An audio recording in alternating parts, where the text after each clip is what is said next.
মা সরস্বতী একাধারে প্রতিভা, গুণ, বিদ্যা ও জ্ঞানের দেবী।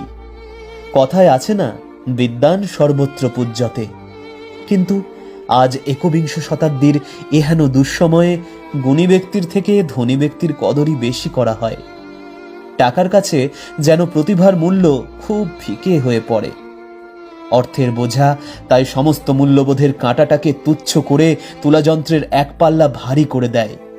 স্বাস্থ্য, শিক্ষা, বিচার প্রতিটি ক্ষেত্রে আমরা যেন প্রতিনিয়ত হেরে যেতে বসেছি। এমতাবস্থায় দেবীর হাতও যেন আজ বাঁধা। তাই তো বর্তমান সমাজের এমন এক বাস্তব দর্পণে ছবি হয়ে ফুটে ওঠে এহেন মায়ের রূপ। অর্থভারে বিদ্যা নত, যেখানে স্বয়ং জ্ঞানের দেবীর পাশেই রাখা দাঁড়িপাল্লার এক পাশে পক্ষপাতিত্ব করা টাকা, অপর পাশে পাঠ্য বই, অন্যদিকে প্রেক্ষাপটে আঁকা ঘড়ির মাধ্যমে বর্তমান সময় এবং মাতৃভূমির মানচিত্র। শুভ্র জ্ঞানের প্রতীক হংসরাজ বিস্মিত।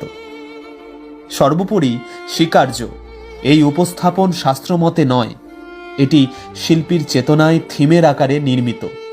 কারো ভাবাবেগে আঘাত দেওয়া আমাদের উদ্দেশ্য নয়।